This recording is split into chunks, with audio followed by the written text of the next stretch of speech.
હવે કર્મ પછી ટુ બીના રૂપો. સાદા વર્તમાન કાળમાં ટુ બીના રૂપો એમ, ઇઝ, આર છે. હવે ત્રણ સહાયકારક ક્રિયાપદો પણ કહેવાય, ટુ બીના રૂપો પણ કહેવાય. પણ આ ટુ બીના રૂપોમાં ત્રણમાં જો કર્મ એકવચન હોય તો ઇઝ આવે. વાક્યની અંદર કર્મ એકવચન છે તો કર્મ એકવચન સાથે ઇઝ આવે.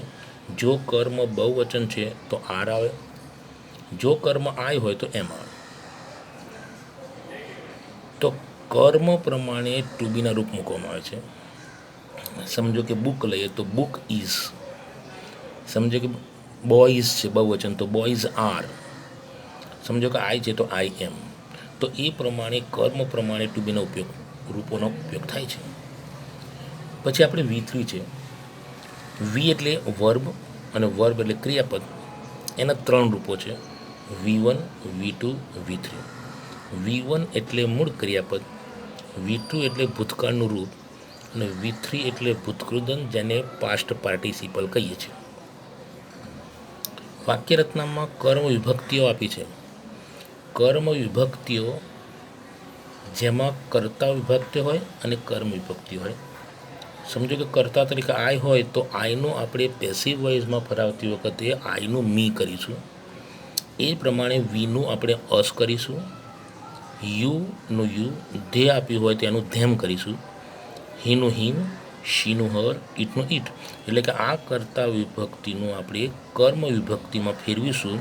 એ આપણે ઉદાહરણ દ્વારા જોઈશું. અત્યારે ખાલી સમજી લો. હવે આપણે ઉદાહરણ જોઈએ વાક્ય રચના પ્રમાણે. પહેલું એક્ઝામ્પલ જે છે, he writes a letter every day. એટલે કે તે દરરોજ પત્ર લખે છે. મિત્રો, મેં કહ્યું હતું એ પ્રમાણે સૌથી પહેલાં આ વાક્ય કયા કાળનું છે ઓળખીએ. અહીંયા કર્તા તરીકે હી છે અને ક્રિયાપદ રાઇટની પાછળ એસ છે, રાઇટ્સ. મેં કહ્યું હતું કે જ્યારે ક્રિયાપદની પાછળ એસ લાગે તો એને સાદો વર્તમાન કાળ કહેવાય. એટલે કે આ વાક્ય સાદા વર્તમાન કાળનું છે એમ કહેવાય. એટલે વાક્ય આપણને નક્કી ખબર પડી ગયું કે આ વાક્ય સાદા વર્તમાન કાળનું છે. હવે આપણે પેસિવ વોઇસમાં ફેરવતી વખત કરીએ એ પહેલાં જોઈ લઈએ કે કર્તા તરીકે હી છે, ક્રિયાપદ રાઇટ છે અને કર્મ લેટર છે. આ એવરી ડે અન્ય શબ્દો છે. હવે પેસિવ વોઇસમાં ફેરવતી વખતે આપણે જોયું વાક્ય રચના, જેમાં કર્મ સૌથી પહેલાં આવે છે વાક્ય રચનામાં. એટલે કે અહીંયા કર્મ શોધી કાઢીએ. મેં કહ્યું હતું કર્મ શોધતી વખતે આ ક્રિયાપદને વોટથી પ્રશ્ન પૂછો. રાઇટ્સ એટલે લખે છે. શું લખે છે? તો લેટર, એટલે કે પત્ર લખે છે. માટે લેટર એ શું છે? કર્મ છે. તો કર્મને સૌથી પહેલાં લખી દઈશું અ લેટર. પછી જો વાક્ય રચનામાં આપેલું છે ટુ બીના રૂપો છે. કર્મ પછી ટુ બીના રૂપો છે. મેં ઉપર કહ્યું હતું કે કર્મ એક વચન હોય તો ઇઝ મૂકો. અહીંયા લેટર એક વચન છે માટે ઇઝ. પછી જો વાક્ય રચનામાં V3 આપ્યું છે. V3 એટલે ભૂતકૃદન. આ રાઇટ ક્રિયા પછી એનું ભૂતકૃદન થશે રિટર્ન. એટલે કે લેટર ઇઝ રિટર્ન. પછી જો વાક્ય રચનામાં બાય આપ્યું છે એટલે કે બાય મૂકી દો. આગળ વાક્યમાં હી આપ્યું છે તો હીનું આપણે કર્મ વિભક્તિમાં લખાયું છે. અહીંયા હીનું થશે હિમ. એટલે બાય હિમ. અન્ય શબ્દો એવરી ડે. એટલે કે a letter is written by him every day. ટૂંકમાં યાદ રાખીએ, પાછળથી શરૂઆત કરીએ તો અહીંથી શરૂઆત કરીશું. અ લેટર એક વચન છે તો ઇઝ. અ લેટર ઇઝ, પછી આ ક્રમમાં પાછળ આવે રાઇટનું રિટર્ન થશે. એટલે કે a letter is written by હીનું him. A letter is written by him every day. એનો મતલબ એમ કે આપણે ક્રમિક પાછળ થી આગળ આવીશું. ખાલી અહીંયા ઇઝ મૂકીશું, અહીંયા બાય મૂકીશું અને આ રાઇટ્સ જે છે એનું રિટર્ન કરીશું V3.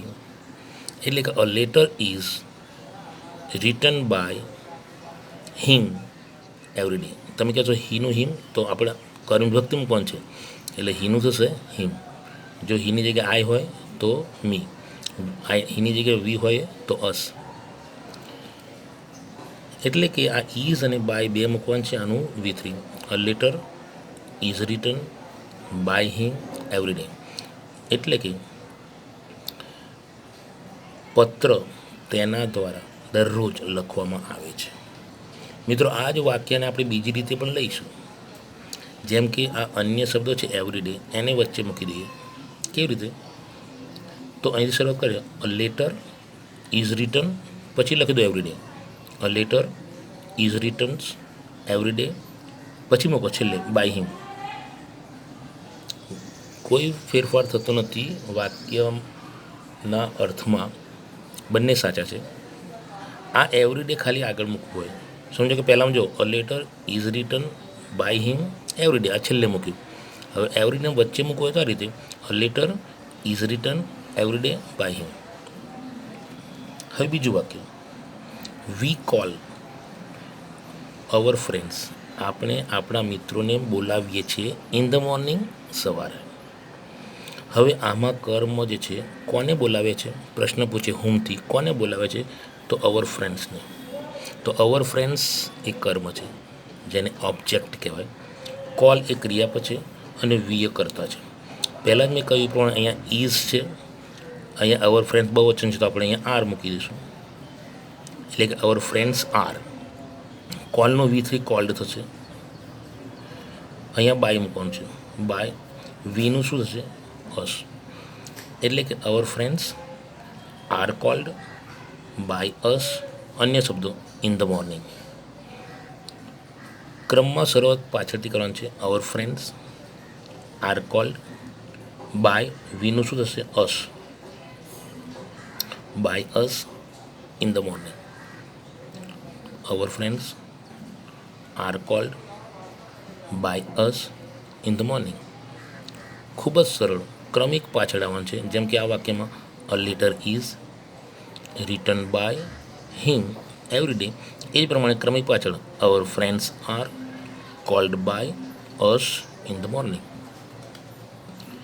ટૂંકમાં એક જ વસ્તુ યાદ રાખવાનું કે કોઈ પણ વાક્ય હોય એમાં કર્મ પછી ઇઝ મૂકો અથવા આર મૂકો અને બાય મૂકો. અહીંયા આનું V3 કરવાનું છે. જેમ કે વોટર, આખું એક વાક્ય છે, આઈ ડ્રિંક વોટર, એટલે કે હું પાણી પીવું છું. અને પેસિવમાં ફરાય પાછળથી વોટર ઇઝ ડ્રિંકનું drunk. Water is drunk by, આઈનું શું થશે? મી. તો by me. Water is drunk by, આઈનું થશે મી. એટલે કે પાણીને મારા દ્વારા પીવામાં આવે છે. બીજું વાક્ય, ધે રીડ બુક્સ, તેઓ ચોપડીઓ વાંચે છે. જો કર્મ બુક્સ પાછળથી આવીએ, બુક્સ બહુવચન છે તો આર. બુક્સ આર, રીડનું રીડ જ, બાય ધેનું them. Books are read by them, એટલે કે ચોપડીઓ તેઓ દ્વારા વાંચવામાં આવે છે. ફરી જોઈ લઈએ. ક્રમિક કર્મ પાછળથી શરૂઆત કરીશું કર્મથી. Water is drunk by me, books are read by them. ઉપરનું વાક્ય a letter is written by him. બીજું વાક્ય અહીંયા our friends are called by us. આ પેજ નંબર 2